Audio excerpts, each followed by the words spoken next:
आप लोगों ने जो पिछली क्लास थी उसमें मेटलर्जी में कुछ बेसिक जो टर्मोलॉजी थी वो बेसिक टर्मोलॉजी प्रॉपर समझ लिया था। उस बेसिक टर्मोलॉजी में क्या क्या चीज़ें सीखा था आप लोगों ने ये भी पढ़ा था। मैं हल्का सा एक आइडिया दे दूं, आपने पूरा प्रॉपर फ्लो चार्ट पढ़ा था। आपने पढ़ा था कि भाई मेटलर्जी होता क्या है। मेटलर्जी का मतलब होता है जो ओर होता है, ओर से प्योर मेटल निकालने की जो प्रोसेस होती है उस प्रोसेस को हम कहते थे मेटलर्जी। मुझे जरा बताओ प्रख्यात कि ओर और मिनरल में अंतर क्या होता था। प्रख्यात बताइए, ओर और मिनरल में क्या अंतर होता था। सर मिनरल ऐसे सब्सटेंस होते हैं जिससे हम लोग गोल्ड निकाल सकते हैं, और वो ऐसे सब्सटेंस होते हैं जिससे हम लोग प्रॉफिटेबल प्रॉफिट और इजीली निकाल सकते हैं सर, और से। सही है, लेकिन वर्ड थोड़ा हल्का सा गलत है। आप बोलोगे कि मिनरल ऐसे सोर्स होते हैं जिससे हम कोई भी मेटल निकाल सकते हैं, गोल्ड का कोई मतलब ही नहीं है। और मिनरल होते हैं ऐसे मिनरल जिससे हम मेटल को प्रॉफिटेबली इजीली एंड कन्वीनियंटली निकालते हैं। गोल्ड तो हमने एक एग्जांपल दिया था, आप यहाँ पर कोई भी एक मेटल लेके चलोगी। ठीक है, चलिए। फिर हमने आप लोगों को थोड़ा बहुत बताया था कि भाई उसमें गैंग एंड मैट्रिक्स, मैंने एक वर्ड बताया था गैंग एंड मैट्रिक्स। शताक्षी बताओ गैंग एंड मैट्रिक्स क्या होता था बेटा। गैंग एंड मैट्रिक्स क्या होता था शताक्षी, कुछ याद आ रहा है। कैम कैमरा बंद करके सब लोग किताबें पढ़ना चालू कर दिए। हाँ बताओ। सर जो इम्प्योरिटीज होती थी मिनरल्स और ओर में, हाँ उनमें गैप और मैट्रिक्स। बिल्कुल सही, जो इम्प्योरिटीज होती थी और मिनरल के अंदर उन्हें हम गैंग या मैट्रिक्स कहते थे। अच्छा, मुझे क्या कोई बता सकता है, पलक तुम बता सकती हो कि कौन कौन से स्टेप होते थे और से मेटल निकालने का शुरू से। स्टेप नंबर 1, स्टेप नंबर 2, कुछ याद है पहला स्टेप। हाँ, सबसे पहले हम लोग क्रशिंग एंड ग्राइंडिंग करते थे। क्रशिंग एंड ग्राइंडिंग में जो बड़े बड़े चट्टाने होती थी उनको हम लोग रीजनेबल साइज में लाते थे। स्टेप नंबर 2 बताओ बेटा, किसी को याद है स्टेप नंबर 2। सेकंड, हाँ सेकंड पॉइंट होता था कंसंट्रेशन ऑफ ओर। अब हमें बताएगा कोई कि कंसंट्रेशन ऑफ ओर होता क्या था, किसी को याद आ रहा हो। तुम लोग डिवीजन नहीं करते हो। कंसंट्रेशन ऑफ ओर क्या होता था। फिर इस प्रोसेस में सर इम्प्योरिटीज हटाई जाती हाँ बिल्कुल सही, इस प्रोसेस में हम लोग इम्प्योरिटीज हटाते थे। किससे हटाते थे, इम्प्योरिटीज हम रिमूव करते थे फ्रॉम द ओर। ओर से इम्प्योरिटी रिमूव करते थे। क्या एक दो मेथड के नाम याद हैं जो मैंने बताए थे, जैसे कि हाइड्रोलिक वॉशिंग हो गया, जैसे मैग्नेटिक सेपरेशन हो गया, आज हम यही लोग डिस्कस करेंगे। फ्रॉथ फ्लोटेशन हो गया, एक्सेट्रा। अच्छा, कंसंट्रेशन ऑफ ओर हो जाने के बाद किसी को थर्ड स्टेप याद है। थर्ड स्टेप में क्या होता था, step number third. Sir oxygen. हाँ, ओर को हम किस में कन्वर्ट करते थे, ऑक्साइड में कन्वर्ट करते थे। और इसको कन्वर्ट करने के लिए दो मेथड होते थे, किसी को याद है दो मेथड के नाम। हाँ, roasting, very good, roasting and calcination, ये हमने सिखाया था। चलिए शाबाश। अब हम आ जाते हैं स्टेप नंबर 4 पे। स्टेप नंबर 4 देखिए क्या था। स्टेप नंबर 4 में हमको ये बताइए, जब ये ऑक्साइड में कन्वर्ट हो गया फिर हम क्या करते थे ऑक्साइड ओर का। हाँ बिल्कुल सही, ऑक्साइड ओर का हम लोग क्या करते थे, रिडक्शन करते थे। और रिडक्शन करने से क्या होता था, हमें मेटल मिल जाता था। लेकिन एक स्टेप अभी और बचता था। स्टेप नंबर 5 बताओ क्या था। हाँ, लास्ट स्टेप होता था जिसको हम बोलते थे रिफाइनिंग या प्यूरिफिकेशन बोलते थे।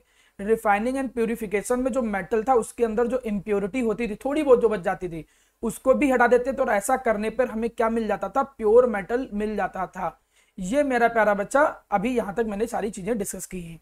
शायद मैंने मेटलर्जी का पुराना लेक्चर अभी तक आप ग्रुप पे मैंने डाला नहीं है। अगर ऐसा नहीं हुआ होगा, अगर डाल दिया तो वेल गुड, नहीं डाला होगा तो आज हम उसको ग्रुप पे डाल देंगे और आपको लिंक शेयर कर देंगे। ठीक है, तो ये सब इतना कुछ बेसिक स्टेप थे। अब इन्हीं स्टेप में से मेरा प्यारा बच्चा कई सारे और हमने सिखाए थे, बहुत सारे और बताए थे कि ऑक्साइड की फॉर्म में, सल्फाइड की फॉर्म में पाए जाते हैं। और वो जो और होते थे उन और को पुराने लेक्चर में आपने देखा होगा, अलग अलग मैंने एग्जाम्पल भी दिए थे, कौन कौन से और होते हैं, उनके क्या क्या एग्जाम्पल होते थे। ये सारी बातें मैंने पिछली क्लास में डिस्कस की। चलिए आज की क्लास हम यहाँ से स्टार्ट करते हैं। नेक्स्ट, सबसे पहले मेरा प्यारा बच्चा हम लोग कंसंट्रेशन ऑफ ओर जो होता है, सुनिएगा, जो कंसंट्रेशन ऑफ ओर होता है इनके मेथड पढ़ेंगे सारे। स्टार्ट करते हैं, चलिए। कंसंट्रेशन ऑफ ओर से पहले भी हम जो पढ़ने जा रहे हैं, जो बच्चे नए हैं जिनकी पहली क्लास है मैं उनको बता दूं, आप लोग जानते हो कि ओर एक ऐसे सोर्स होते हैं जिससे आप क्या करते हो, मेटल को एक्सट्रैक्ट करते हो। आप मेटल को निकालते हो, कैसे निकालते हो, विद प्रॉफिटेबली। आप प्रॉफिट के साथ निकालते हो, इजिली निकालते हो और कन्वेंटली निकालते हो। आप उन केमिकल्स सब्सटेंस को या मिनरल्स को जिनसे हम मेटल को प्रॉफिटेबली, इजिली और कन्वेंटली निकालते हैं उसे ओर कहते हैं। लेकिन ओर से मेटल निकालने के लिए कई सारे स्टेप होते हैं, उन्हीं में से देखिए स्टेप नंबर 1।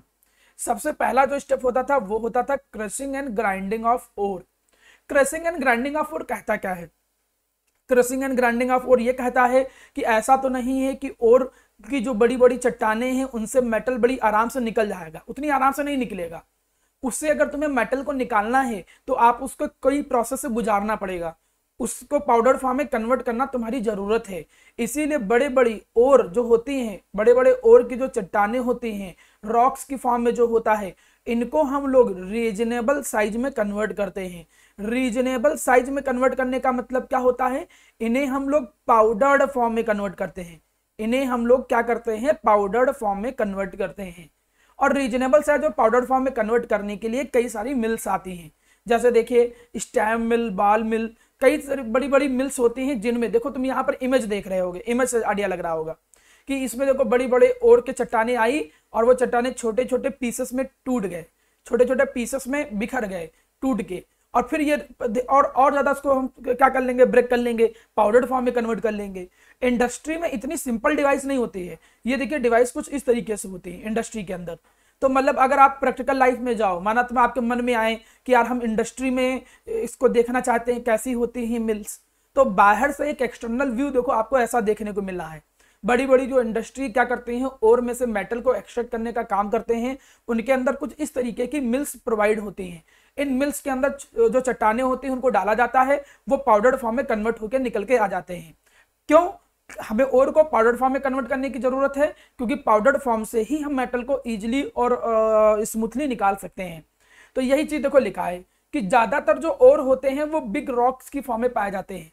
हमें इन्हें क्या करना चाहिए? ब्रेक करके छोटे छोटे पीसेस में ब्रेक करना पड़ेगा बाय हेल्प ऑफ क्रशर। और ये जो छोटे छोटे पीसेस होते हैं फिर इनको हम पाउडर्ड फॉर्म में कन्वर्ट कर लेते हैं। तो ये है पहली process.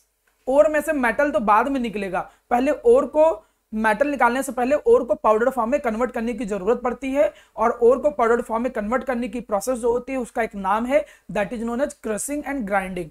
The first step is crushing and grinding of the ore. पहले आप क्रशिंग एंड ग्राइंडिंग करोगे तभी आप उसमें से ओर से मेटल निकालने की प्रोसेस पे आगे बढ़ पाओगे। चलिए अगला स्टेप है।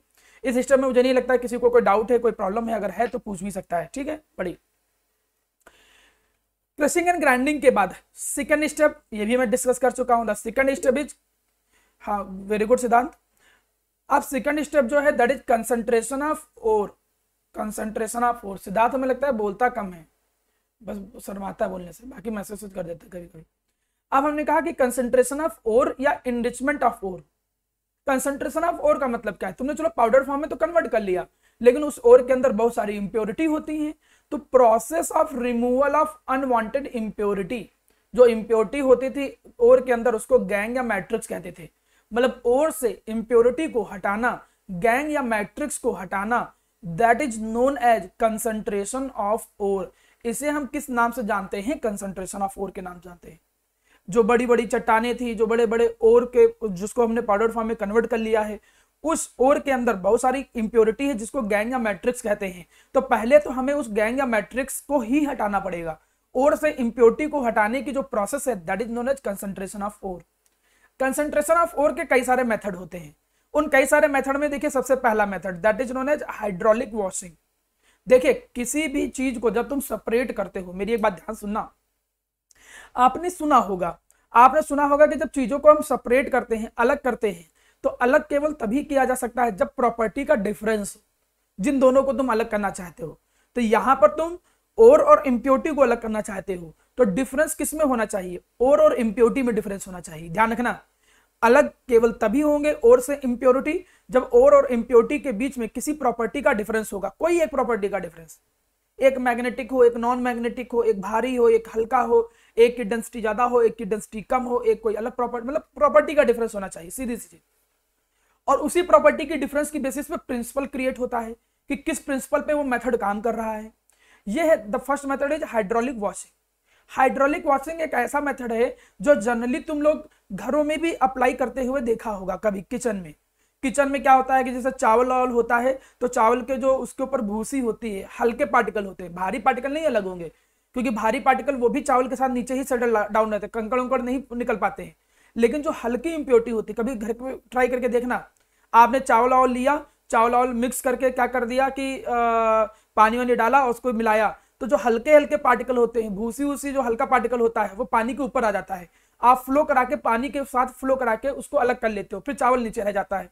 तो वो घर पे अप्लाई किया हुआ मेथड है। वही मेथड इंडस्ट्री में भी अप्लाई किया जाता है। इसको बोलते हैं क्या है, हाइड्रोलिक वॉशिंग बोलते हैं। इस मेथड में डिफरेंस किस चीज का होता है, इस मेथड में डिफरेंस होता है, अच्छा डिफरेंस किसके बीच में, ओर और इम्प्योरिटी के बीच में। किस चीज का डिफरेंस होता है, डिफरेंस इन डेंसिटी। डेंसिटी का मतलब हो गया कि एक हल्का होगा एक भारी होगा, यहां मेनली डेंसिटी का डिफरेंस होता है ओर और इम्प्योरिटी के बीच में। अब हो सकता है कि और ही हल्का हो तो वो पानी के साथ बह जाए, हो सकता है इम्प्योरिटी हल्का हो इम्प्योरिटी बह जाए। फिलहाल दोनों में से कोई एक, और या इम्प्योरिटी में से कोई एक हल्का होगा और कोई एक भारी होगा। किसी एक की डेंसिटी कम होगी, किसी एक की डेंसिटी ज्यादा होगी।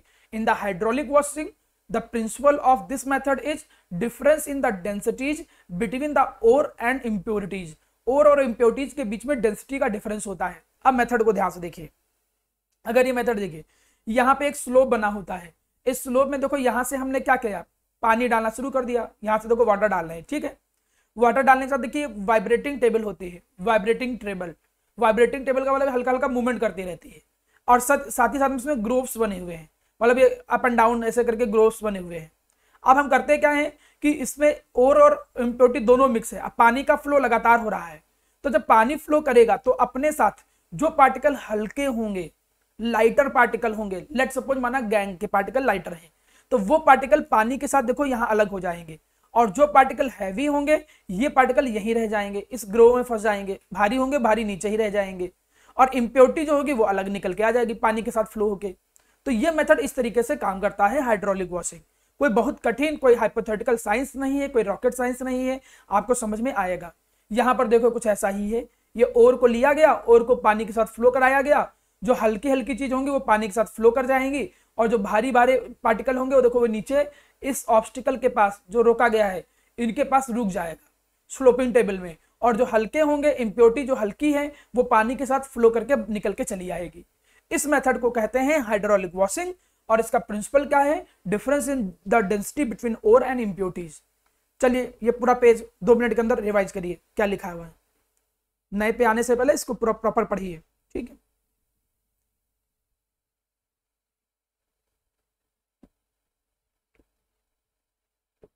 कैमरा ऑन रखिए, तन्वी कैमरा ऑन करिए, आकाश और कामाक्षी टाइम पे आया करिए, कैमरा ऑन करिए आप दोनों भी, तन्मय भारती और सभी लोग कैमरा ऑन करिए, प्रख्यात।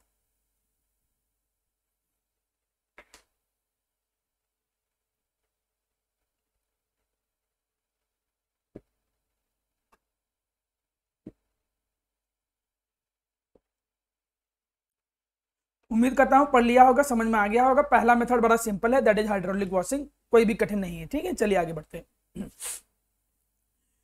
नेक्स्ट मेथड देखिए हमारे सामने अगला एक मेथड है। हम मेथड किस चीज के मेथड पढ़ रहे हैं, हमें ये चीज बताएंगे तन्वी बताओ हम लोग पढ़ क्या रहे हैं। माइक ऑन करो बेटा।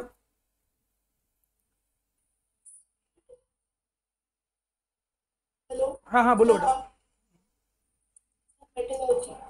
मेटलर्जी चैप्टर नहीं पूछ रहा हूँ मैं, टॉपिक पूछ रहा हूँ, क्या टॉपिक पढ़ रहा है।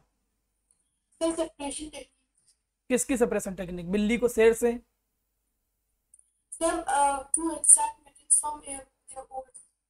मेटल को ओर से एक्सट्रैक्ट करने की प्रोसेस को तो हम मेटलर्जी कहते हैं, ये थोड़ी पढ़ा रहे हैं हम। एक पर्टिकुलर एक हेडिंग था जो पढ़ा रहे हैं, उसके अंदर ये मेथड आ रहे थे, उस हेडिंग को जाना चाह रहे हैं। तन्मय भारती पता है कौन सा मेथड था, कौन सा मेथड हम डिस्कस कर रहे थे तन्मय।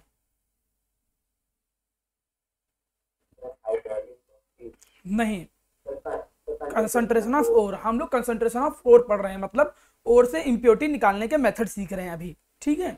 चलिए ओर से इंप्योरिटी निकालने के मेथड में पहला हाइड्रोलिक वॉशिंग हो गया। नाउ द सेकंड मेथड, और जो सेकंड मेथड है that is known as magnetic separation. चलिए जी समझिए मैग्नेटिक सेपरेशन। मैग्नेटिक सेपरेशन का प्रिंसिपल क्या है, सीधा सी चीजें नाम से पता चला है। इस मेथड में क्या होगा, डिफरेंस होना चाहिए ओर और इंप्योरिटी के बीच में। किस चीज का डिफरेंस, मैग्नेटिक प्रॉपर्टी का डिफरेंस होगा और गैंग के बीच में। एक मैग्नेटिक नेचर का होगा, एक नॉन मैग्नेटिक नेचर का होगा। जैसे आयरन मैग्नेटिक नेचर का होता है, हम जैसे हेमेटाइट ओर, आपको याद होगा हेमेटाइट ओर जो होता है वो आयरन का ही ओर होता है। क्या किसी को याद है हेमेटाइट का फॉर्मूला क्या याद करवाया था मैंने? हेमेटाइट और मैग्नेटाइट दो थे, Fe, हाँ वेरी गुड, Fe2O3। तो हेमेटाइट और जो होता है उससे इंप्योरिटी को रिमूव करने के लिए भी ये मेथड यूज किया जा सकता है। एक एक एग्जांपल याद रखो कि किसके लिए यूज होता है। आप ये मेथड काम कैसे करता है समझो। एक्चुअली में प्यारा बेटा होता क्या है, यहाँ पे दो रोलर होते हैं। एक जो रोलर होता है ये नॉर्मल होता है, और ये जो दूसरा रोलर है ये मैग्नेटिक रोलर होता है। जो सेकंड है वो कैसा होता है, ये मैग्नेटिक रोलर होता है। ठीक है, एक मैग्नेटिक नेचर का मतलब वो उसके ऊपर हल्का सा मैग्नेटिक नेचर का, वो मैग्नेटिक नेचर का मतलब आयरन के पार्टिकल और को अट्रैक्ट करने का नेचर रखता है। अब हमने कहा कि हमने यहाँ पर ओर डाला, जब ये ओर तुम डाल रहे हो तो इसमें देखिए दो कलर दिख रहे होंगे तुम्हें। एक तो दिख रहा होगा ये हल्का सा ये रेडिश येलो कलर, एक ये, और एक ये ब्राउन कलर के पार्टिकल, दो पार्टिकल दिख रहे हैं। अब हम इसमें करेंगे क्या कि जो ब्राउन कलर के पार्टिकल्स हैं, ये ब्राउन कलर के जो पार्टिकल्स हैं इनको हमने मैग्नेटिक मान लिया, इनको हमने मैग्नेटिक मान लिया। अब इस पे एक बेल्ट लगी होती है, रोलर के ऊपर एक बेल्ट लगी होती है। ऐसा कभी तुमने देखा होगा, अगर कभी आटे की चक्की, आटा पीसने वाली चक्की पे जाओ तो ऐसा सीन कभी देखा होगा, उम्मीद करता हूं अगर गए होगे तो, नहीं तो छोड़ दीजिए। अब ये जो बेल्ट लगी होती है और इम्प्योरिटी दोनों उसी के ऊपर आते हैं। जो मैग्नेटिक नेचर का होगा वो इस मैग्नेटिक रोलर से थोड़ा थोड़ा अट्रैक्ट रहेगा। अट्रैक्ट रहेगा तो का मतलब क्या है कि जब ये नीचे गिरेगा तो इस रोलर के नीचे गिरेगा, मतलब रोलर के पास में गिरेगा। और जो नॉन मैग्नेटिक नेचर के पार्टिकल हैं वो रोलर से दूर गिरेंगे। यहां तो बहुत पास पास बना दिया है, आप ऐसा समझ सकते हो कि वो रोलर से दूर गिरेंगे, बस ये है इसका प्रिंसिपल। और जो मैग्नेटिक नेचर के हैं वो पार्टिकल कहां होंगे, वो पार्टिकल पास में गिरेंगे इसके रोलर के, क्योंकि रोलर उसको अट्रैक्ट करेगा ना, और उन पार्टिकल को अपने साथ साथ लिए रहेगा और फिर यहां नीचे गिरेंगे आके। तो इस बेसिस पे ये प्रिंसिपल काम करता है। और इम्प्योरिटी में से एक मैग्नेटिक होना चाहिए, एक नॉन मैग्नेटिक होना चाहिए। अब जो भी मैग्नेटिक है वो मैग्नेटिक रोलर के पास में गिरेगा, और जो नॉन मैग्नेटिक है वो मैग्नेटिक रोलर से दूर गिरेगा। मतलब अगर मैं बात करूं कि इसे हम बोले ए, इसे हम बोले बी, तो बताओ मैग्नेटिक पार्टिकल किस में गिरेंगे, ए में कि बी में? ठीक है, बिल्कुल सही। तो जो मैग्नेटिक वाले पार्टिकल्स हैं, चाहे वो और हो या कुछ भी, जो मैग्नेटिक नेचर के पार्टिकल होंगे वो बी वाले में गिरेंगे, और जो नॉन मैग्नेटिक होंगे वो किस में गिरेंगे, वो गिर जाएंगे इसके अंदर। अब आप इस पूरे मेथड को एक बार विजुलाइज करिए और दिमाग में ये सोचने की कोशिश करिए कि कैसे काम कर रहा था। मैं 2 मिनट का टाइम इस पे भी दे रहा हूं, आराम से रीडिंग करो, पढ़ो, समझो प्रोसेस, डायग्राम कैसे बनाओगे अगर आ जाएगा। कोई बहुत कठिन नहीं है, बहुत आसान है, बिल्कुल कठिन नहीं है, समझ में आ जाए। हाइड्रोलिक वॉशिंग के बाद एक दूसरा मेथड सीख रहे हैं, दैट इज मैग्नेटिक सप्रेशन।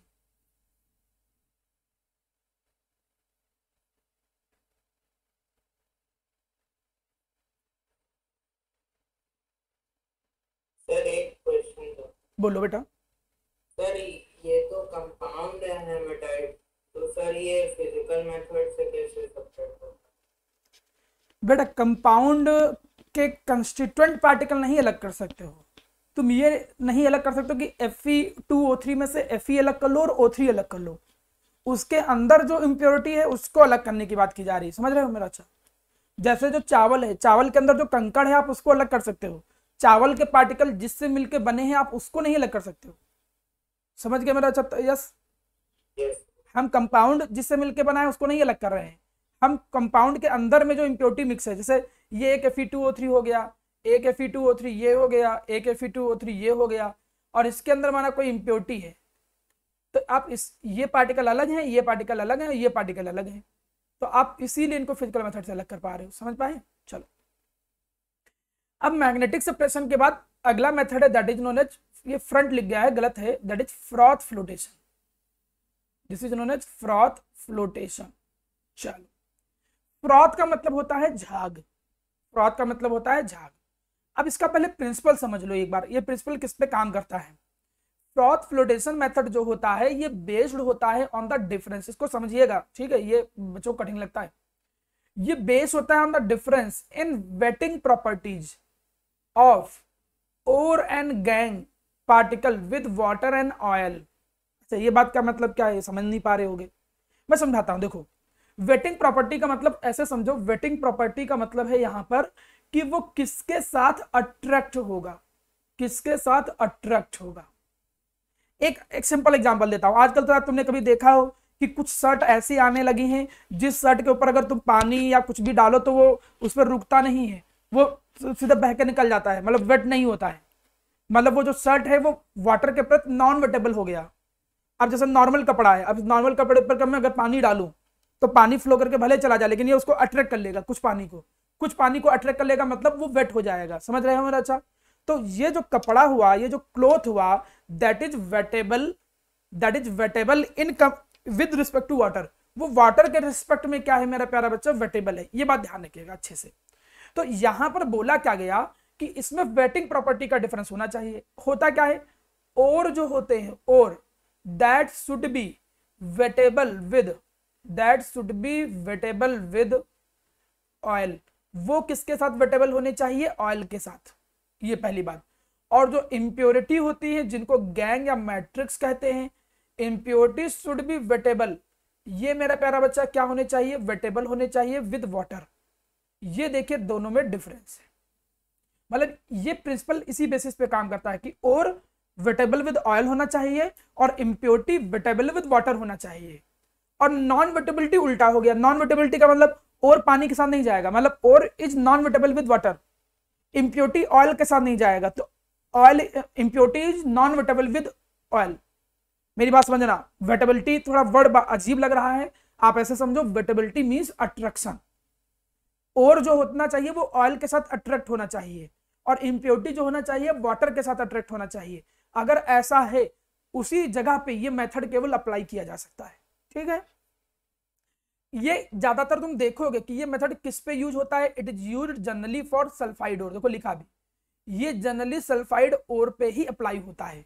एक नंबर में कभी कई टीचर पूछ लेते हैं ये वाइवा का क्वेश्चन और बच्चे फंस जाते हैं, एक नंबर में पूछेगा कि सल्फाइड ओर में ही ये मेथड क्यों एप्लीकेबल होता है, तो यही रीजन लिख दोगे, क्योंकि ये कंडीशन को सेटिस्फाई करता है। क्यों?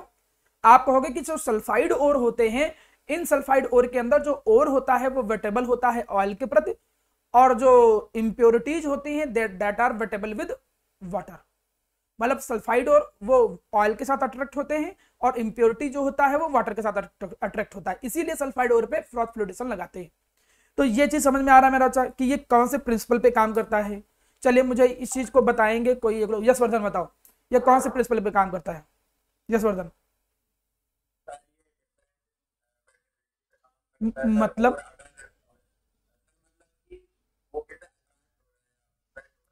तो कौन कौन किसके प्रति वेटेबल होना चाहिए?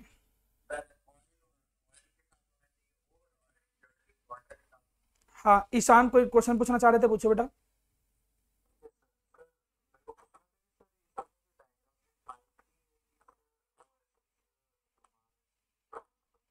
फिर तुम वही चीज ईशान, हमने अभी डायग्राम की बात ही नहीं किया है, अभी तो उसका हम सिखाना चालू करेंगे ना कि कौन क्या है। तुम पहले ही आगे पूछ लिए, अभी तो उसमें उस पर गया ही नहीं ना। अब मैं बताऊंगा कैसे काम, अभी तो ये केवल प्रिंसिपल बता रहा था, अब मैं उसकी वर्किंग सिखाऊंगा। देखो अब इसकी वर्किंग देखो होता कैसे है, मैं इसको वर्किंग समझाता हूँ। यहाँ पर ध्यान से समझिए, वर्किंग में होता क्या है, जैसे माना हमने कोई कंटेनर ले लिया, थोड़ा समझिएगा। वर्किंग में माना तुमने कंटेनर ले लिया जी, ठीक है, कंटेनर ले लिया, वेरी गुड। अब कंटेनर के अंदर, इसके अंदर तुमने क्या भर दिया? वाटर भर दिया। चलिए, ये कंटेनर लिया और कंटेनर के अंदर तुमने क्या भर दिया? You have to fill up the water है। तुमने कंटेनर लिया और कंटेनर के अंदर क्या भर दिया? तुमने कंटेनर लिया और कंटेनर के अंदर क्या भर दिया? वाटर को भर दिया। तुमने कंटेनर लिया और कंटेनर के अंदर क्या भर दिया? वाटर भर दिया। अच्छा जी, वेरी गुड, शाबाश।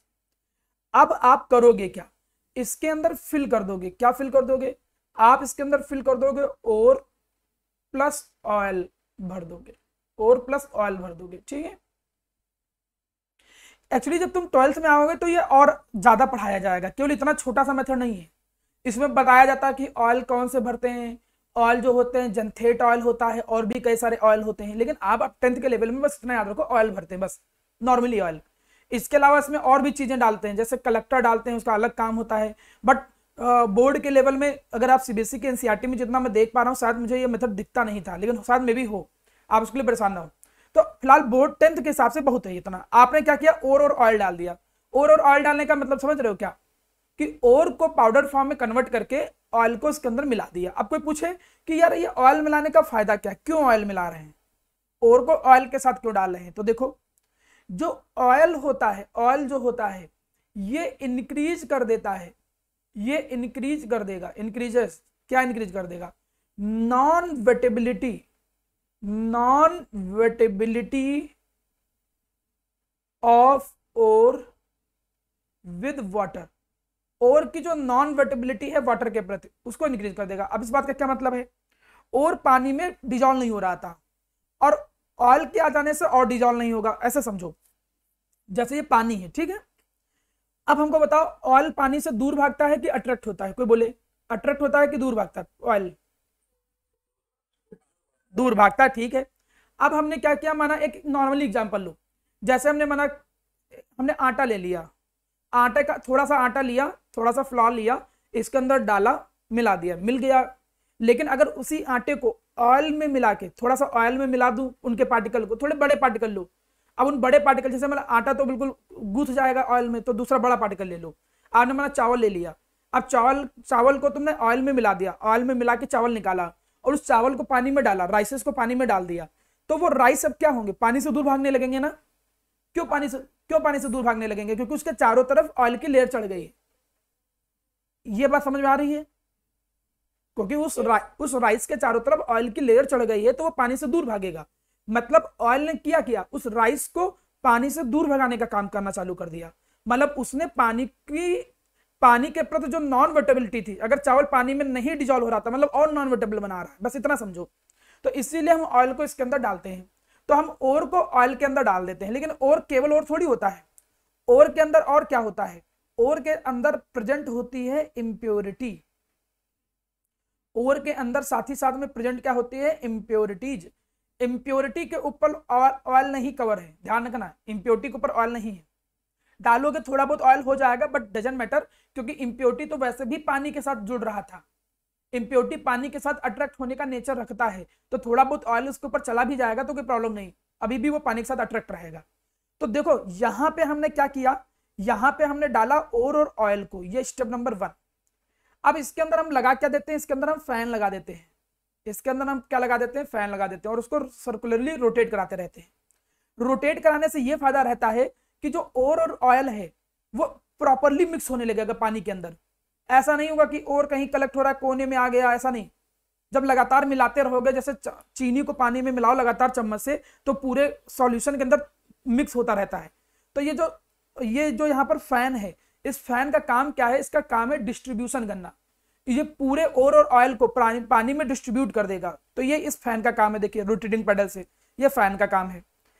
लेकिन इस फैन के साथ ही साथ में ध्यान देना, इस फैन के साथ ही साथ में फैन के अंदर थोड़ा सा होल होता है यहाँ पे, और इसके अंदर से क्या होती है, ऑक्सीजन आती है, ऊपर से एयर आती है। इसमें शायद दिखा ना हो लेकिन देखो है यहाँ पर, देखो यहाँ से देखो एयर आ रही है, देखो ये बीच में जगह है ना थोड़ी सी, यहाँ से देखो क्या आ रही, एयर आ रही। इस एयर से क्या फायदा है, कभी तुम एक काम करो, साथ तुमने किया भी हो, आप लोग जब स्ट्रॉ लेते हो ना, स्ट्रॉ और पानी में वो गुड़गुड़ ऐसे क्या कैसे करते हैं हम लोग, पानी ऐसे ले लेते हैं और ऐसे गुड़गुड़ करते रहते हैं तो बुलबुले बनते हैं, ऐसा कभी साथ किया हो? आप कोई एक्सेप्ट नहीं करेंगे ना तुम, हाँ बबलिंग। कई लोग थोड़ा सेलिब्रिटी बन जाएंगे, कह रहे हम नहीं किए सर, हम तो बहुत अच्छे हैं, हम ऐसा कभी नहीं किए। लेकिन उम्मीद करता हूँ कि सभी लोगों ने कभी ना कभी जरूर किया होगा, चाहे कभी ना कभी जरूर किया होगा। तो ये एयर वही काम करता है, जब एयर यहाँ आता है तो नीचे वो थोड़े से बुलबुले बनाने में हेल्प करता है। ये जो बबलिंग होती है उस बबल्स क्रिएट करता है, और बबल्स ऊपर की तरफ उठते हैं। ये जब बबल्स ऊपर की तरफ उठेंगे तो अपने साथ किसको ले जाएंगे, अपने साथ ओर को लेके जाएंगे, मतलब जो ओर है उसको उठाने में हेल्प करेंगे। अच्छा, ओर को उठाने में कैसे हेल्प करेंगे, क्योंकि जो ऑयल है, ऑयल तो वैसे भी पानी से दूर भाग रहा था, ऑयल के पार्टिकल तो पानी से वैसे भी दूर भाग रहे थे, और ऑयल अपने साथ किसको लेके जा रहा है, ऑयल अपने साथ ओर को लेके जा रहा है। क्यों ओर को लेके जा रहा है, क्योंकि इन दोनों के बीच में अट्रैक्शन फोर्स है, यही देखो लिखा ही, वेटेबल विद ऑयल। और पानी के साथ वैसे भी अट्रैक्टेड मोड में था, तो होगा क्या कि यहाँ पे जो ऑयल होगा वो ओर के पार्टिकल को ऊपर की तरफ ले जाएगा, क्योंकि पानी से दूर भागते हैं, और उसको ऊपर ले जाने में हेल्प कौन कर रहा है, बबल हेल्प कर रहे हैं। और इसी तरीके से यहाँ पे बबल्स क्रिएट होने लगेंगे, ऐसे बबल्स क्रिएट नहीं, मतलब एक तरीके से फ्रॉथ क्रिएट हो जाएगा, मतलब झाग बन जाएगा। अब ये झाग बना कैसे, जो नीचे बबल क्रिएट हुए थे एयर के कारण, ओर और ऑयल, ऑयल ओर को पानी से दूर भगा रहा है, तो ओर और ऑयल और ये जो बबल्स है तीनों मिलके क्या बना देते हैं, झाग। और इस फ्रॉथ के अंदर कौन कौन प्रेजेंट है, इस फ्रॉथ के अंदर प्रेजेंट है मेरा प्यारा बच्चा ओर और प्लस ऑयल प्रेजेंट है।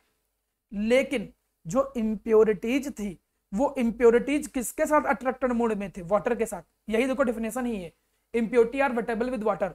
तो जो इम्प्योरिटी होती है वो उसी पानी के अंदर रह जाती है, इम्प्योरिटी जो होती है वो उसी पानी के अंदर रह जाती है, क्योंकि वो पानी के साथ होते हैं अट्रैक्टेड मोड में, क्योंकि वो वाटर के साथ क्या होते हैं, वेटेबल नेचर के। ये वाटर के साथ वेटेबल नेचर के होते हैं, इसलिए इम्प्योरिटी वहीं रह जाती है और ओर और ऑयल अलग हो जाता है। बाद में हम इसको ड्राई करके और निकाल लेते हैं।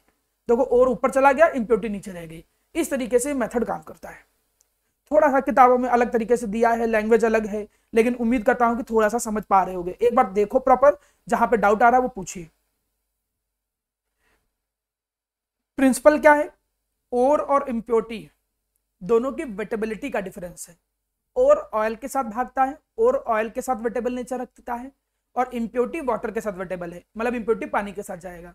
तो जब हम और ऑयल को मिला के डालेंगे तो ऑयल पानी से दूर भागेगा तो अपने साथ और के पार्टिकल भी लेके चला जाएगा, और इम्प्योरिटी पानी के साथ ही रह जाएगा। क्यों, क्योंकि इम्प्योरिटी पानी के साथ अट्रैक्टेड मोड में है बस।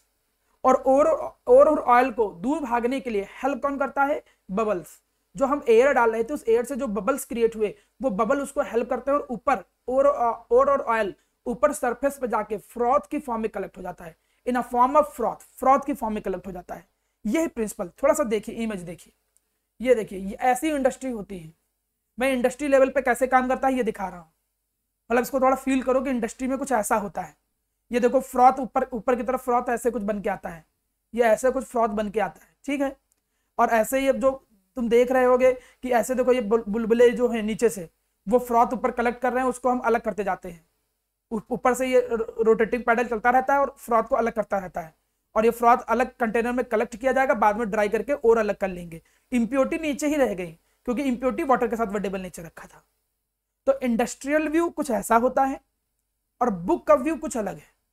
तो हम इंडस्ट्रियल और बुक दोनों के व्यू को इसलिए दिखा रहे हैं जिससे एक तरीके से फील कर पाओ कि इंडस्ट्री में इसको कैसे यूज किया जाता होगा, ना कि केवल रेगुलर एग्जाम्पल और रेगुलर बुक के डायग्राम देखने के कंपैरिजन में आप इंडस्ट्रियल लेवल पे कैसे उसके होते हैं उसको भी ऑब्जर्व कर सकते हो।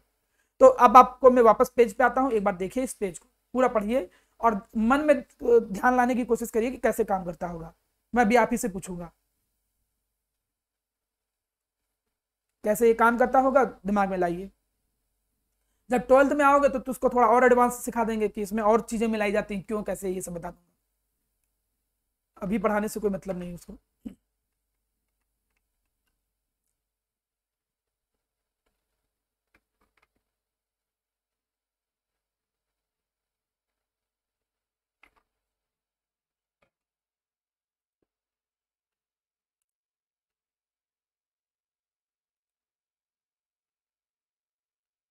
हेलो, हाँ बताइए।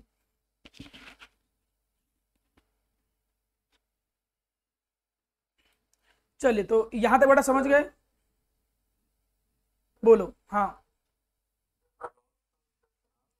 हाँ, फ्रॉथ का मतलब झाग, एक बार सर्च करके नेट पे सर्च करो, देखो क्या दिखा रहा है।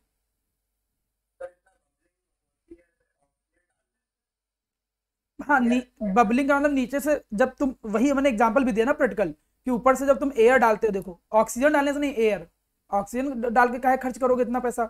एयर का मतलब एयर के अंदर कुछ भी हो, ऑक्सीजन CO2 कोई भी गैस हो, ठीक है। अब ये थोड़ी कि ऑक्सीजन सिलेंडर ला के डालोगे, इतनी महंगा महंगा अलग करके थोड़ी डालोगे। नॉर्मल एयर, तो नॉर्मल एयर जब डालोगे तो वो नीचे से बबल बनाने में हेल्प करता है, और वो बबल्स क्या करते हैं, ऑयल और प्लस और इसको ऊपर की तरफ उठाते हैं, और यही ऊपर फ्रॉथ की फॉर्म में कलेक्ट हो जाता है, यही फ्रॉथ की फॉर्म में कलेक्ट हो जाता है।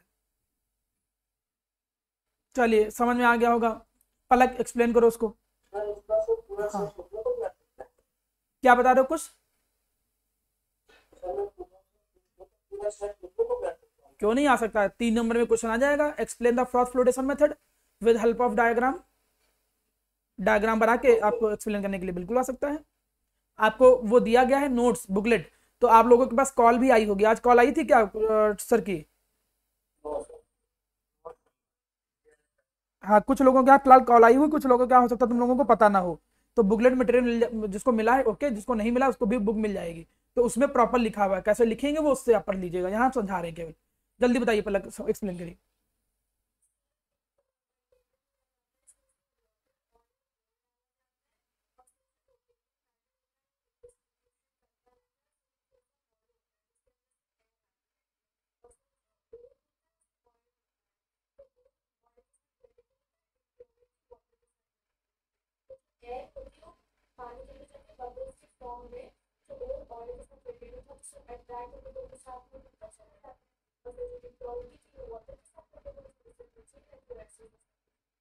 और ऊपर जो फ्रॉथ बनता है उस फ्रॉथ को हम स्पैचुला की मदद से अलग कर लेते हैं। एक चम्मच होता है जिसको हम इंग्लिश में स्पैचुला बोलते हैं। तो स्पैचुला की मदद से उसको अलग करके फिर हम उसको ड्राई करके और अलग कर लेते हैं। ईशान ध्यान दो यहाँ पे। तो ये है फ्रॉथ फ्लोटेशन मेथड। तो 3 मेथड ही आपके सिलेबस में है। कंसंट्रेशन ऑफ ओर का जो पहला मेथड है दैट इज हाइड्रोलिक वॉशिंग, दूसरा मेथड है मैग्नेटिक सप्रेशन, तीसरा मेथड है फ्रॉथ फ्लोटेशन। ये केवल 3 मेथड ही आपके सिलेबस में है। और इनका डायग्राम देखिए, इंडस्ट्रियल व्यू भी हमने कुछ दे दिया। अब चौथा मेथड और होता है केमिकल मेथड। वो जब आप 12th में आओगे वहां पे मेटलर्जी चैप्टर दोबारा है, तो वहां पे मैं प्रॉपर डिस्कस करूंगा। चलिए आइए समझते हैं नेक्स्ट। अब मेरे सामने अगला मेथड है। आप जानते हो स्टेप जो है, मेथड नहीं स्टेप। आपने जब क्या किया, ओर में से इम्प्योरिटी अलग कर लिया, फिर आप लोग ओर को किस में कन्वर्ट करते हो, ऑक्साइड में कन्वर्ट करते हो। ओर को ऑक्साइड में कन्वर्ट करने के लिए करना क्या होता है, ओर को हीट करना होता है। जैसे ही हम ओर को हीट करते हैं तो वो ओर ऑक्साइड में कन्वर्ट हो जाता है। ईशान ध्यान दो, बाद में दोबारा बताऊंगा नहीं, ठीक है। ओर को ऑक्साइड में हम लोग क्या करते हैं, कन्वर्ट करते हैं। ओर को ऑक्साइड में कन्वर्ट करने के 2 तरीके होते हैं। हीट करने के भी 2 तरीके हैं, या तो ऑक्सीजन की प्रेजेंस में हीट करना या तो अब्सेंस में हीट करना। कभी कभी अब्सेंस का मतलब कम अमाउंट, ये नहीं कि बिल्कुल ही अब्सेंट है। कैल्सिनेशन में लिखा तो यही होता है, अब्सेंस ऑफ एयर, लेकिन एक्चुअली में रियलिटी में क्या होता है, limited supply of air. Limited supply of air का मतलब कम अमाउंट में एयर होती है। अब नॉर्मली खुले में तुम जला रहे हो आग, तो एयर की कोई कमी ही नहीं है। तो कैल्सिनेशन, ऐसे याद रखो, कैल्सिनेशन एक तरीके से फीलिंग देता है कैंसिल, मतलब ऐसे वर्ड दिमाग में आता है कैंसिल। कैंसिल का मतलब नहीं, नो। तो उससे याद आ जाएगा कि यार कैल्सिनेशन का मतलब है absence of air. Absence of air नहीं, अब्सेंस ऑफ एयर की, अब्सेंस ऑफ एयर में हीट करना ओर को। तो जो कंसंट्रेटेड ओर है, कंसंट्रेटेड ओर का मतलब ऐसा ओर जिससे इंप्योरिटी तुम निकाल चुके हो, उस कंसंट्रेटेड ओर को हम लोग क्या करते हैं, कंसंट्रेटेड ओर को हम लोग हीट करते हैं। कब हीट करते हैं, इन absence of air. Absence of air में हम क्या करते हैं, हीट करते हैं। जब हम ओर को अब्सेंस ऑफ एयर में हीट करते हैं तो उसको बोलते हैं कैल्सिनेशन। और जब प्रेजेंस ऑफ एयर में, जब एक्सेस एयर ऑफ प्रेजेंस में, प्रेजेंस ऑफ एक्सेस एयर में जब हम ओर को हीट करते हैं तो उसको बोलते हैं रोस्टिंग। ये भूलिएगा नहीं, कैल्सिनेशन में कम ऑक्सीजन की या कम एयर की प्रेजेंस में हीट करना, रोस्टिंग में सफिशिएंट एयर की प्रेजेंस में हीट करना। एक बात याद रखो, कैल्सिनेशन किसका किया जाता है, कार्बोनेट ओर का किया जाता है। कार्बोनेट ओर का जब कैल्सिनेशन करेंगे, हम हीट करेंगे, देखो क्या बन के आ गया, CO + CO2। एग्जाम्पल देखो, जैसे ये आ गया।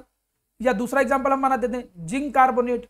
जिंक कार्बोनेट है, इसको हमने हीट कर दिया। हीट कर दिया तो उसने बनाया क्या, ZnO प्लस क्या बना दिया, CO2। तो देखो पहले कार्बोनेट था, अब देखो उसका ऑक्साइड बन गया। पहले कार्बोनेट था, अब उसका क्या बन गया, ऑक्साइड बन गया। तो कार्बोनेट और उसको ऑक्साइड में कन्वर्ट करने के लिए कैल्सिनेशन किया जाता है। सल्फाइड और को कन्वर्ट करने के लिए रोस्टिंग किया जाएगा। जैसे सल्फाइड और जिंक सल्फर ले लें, जिंक ब्लेंड। अब इसको माना मुझे कन्वर्ट करना है तो हीट करोगे, कैसे करोगे, ऑक्सीजन की प्रेजेंस में हीट करोगे, क्योंकि ऑक्साइड में कन्वर्ट करना, इसमें ऑक्सीजन है ही नहीं। तो ऑक्सीजन लाने के लिए तो ऑक्सीजन की प्रेजेंस तो चाहिए ही। अब देखो वो क्या बना देगा, अब बना देगा वो ZnO प्लस वो क्या बना देगा, SO2। थोड़ी सी रिएक्शन को क्या करना पड़ेगा, बैलेंस कर लीजिएगा इसको, ठीक है। ZnO + SO2, बाद में उसको बैलेंस करिएगा, अपने आप बैलेंस हो जाएगी, ठीक है। 3/2 मैं यहाँ पर लिख दे रहा हूं। अब पूरे को 2 से मल्टीप्लाई कराओगे तो बैलेंस हो जाएगा ये। तो आपने क्या देखा, आपने देखा कि रोस्टिंग और कैल्सिनेशन दोनों का काम क्या है, कंसंट्रेटेड ओर, जो ओर से इंप्योरिटी निकल गई थी, उस ओर को ऑक्साइड में कन्वर्ट करना, और उसको कन्वर्ट करने के लिए हीट करते हैं। बस एक को एयर की अब्सेंस में हीट करते हैं और एक को प्रेजेंस में हीट करते हैं, बात खत्म। अब ध्यान दीजिए जो बताने जा रहा हूं, ये 1 साल नहीं, 2 साल नहीं, रिपीटेड कई सालों का वेरी वेरी इंपॉर्टेंट क्वेश्चन है।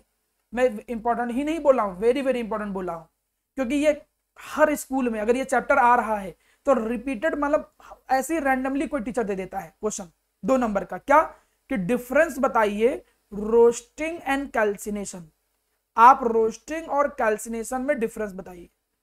आप देखोगे कि ये क्वेश्चन 1-2 बार नहीं, कई बार पूछा जाएगा। अब रोस्टिंग और कैल्सिनेशन के बीच में डिफरेंस देखो क्या हो जाएगा। रोस्टिंग का मतलब है प्रेजेंस ऑफ एयर में हीट करना। प्रेजेंस ऑफ एयर में तुम क्या करते हो, हीट करते हो। इसमें क्या करते हैं हम, एब्सेंस ऑफ एयर में हीट करते हैं, ठीक है। ओर को, किसको, ओर को, और तब वो ऑक्साइड में कन्वर्ट होता है, पहला डिफरेंस। दूसरा डिफरेंस ये किस में किया जाता है, ये कार्बोनेट ओर के लिए किया जाता है, सॉरी ये सल्फाइड ओर के लिए किया जाता है, ये सल्फाइड ओर में किया जाता है, सल्फाइड ओर को ऑक्साइड में कन्वर्ट करने के लिए। ये किस में किया जाता है, ये कार्बोनेट ओर को कन्वर्ट करने के लिए किया जाता है। कैल्सिनेशन और रोस्टिंग का केवल एक ही काम नहीं है कि ऑक्साइड में कन्वर्ट करना। जब तुम 12th में आओगे तुम्हें एक्स्ट्रा कुछ काम भी बताऊंगा, जैसे अगर ओर के अंदर मॉइस्चर प्रेजेंट है तो मॉइस्चर को दूर करने में हेल्प करता है हीट करना, और भी कई सारे कुछ इंप्योरिटी को दूर करने में भी हेल्प करता है। लेकिन 10th के लेवल में बस आपको यही 2 पॉइंट याद रखने हैं। यही क्वेश्चन कई बार एग्जाम में आता है, ये चीज बहुत अच्छे से सभी लोग दिमाग में रखेंगे। फिर रोस्टिंग और कैल्सिनेशन में कैसा होता है, ये डिवाइस कुछ ऐसी होती है इंडस्ट्री, बड़ी बड़ी इंडस्ट्री के अंदर कुछ ऐसी डिवाइस होती है, हीटिंग डिवाइस, मतलब रोस्टिंग और कैल्सिनेशन कुछ इस तरीके से डिवाइसों में किया जाता है, ठीक है। तो इंडस्ट्रियल लेवल में कैसी इमेज होती होंगी वो भी मैं यहाँ पर रिप्रेजेंट कर दिया। रोस्टिंग मतलब ओर को हीट करना in presence of oxygen, calcination ore को हीट करना इन एब्सेंस ऑफ ऑक्सीजन या एयर, ऑक्सीजन ही एयर बोलो। रोस्टिंग सल्फाइड ओर का किया जाता है, कैल्सिनेशन कार्बोनेट ओर का किया जाता है। एब्सेंस है ना, एब्सेंस ऑफ एयर, तो मतलब यहाँ एयर की एब्सेंस का मतलब O2 नहीं है, इसके अंदर ऑलरेडी बहुत O2 प्रेजेंट है, तो ऑक्साइड में कन्वर्ट करने के लिए ज्यादा O2 की रिक्वायरमेंट भी नहीं है, तो इसीलिए एब्सेंस कार्बोनेट के लिए, ठीक। अब इसको समझ लीजिए, जो लिखा है वो प्रॉपर पूरा पेज देखिए। 2 मिनट का टाइम आपको दे रहा हूं, प्रॉपर पेज देखिए, फिर मैं आगे बढ़ता हूं।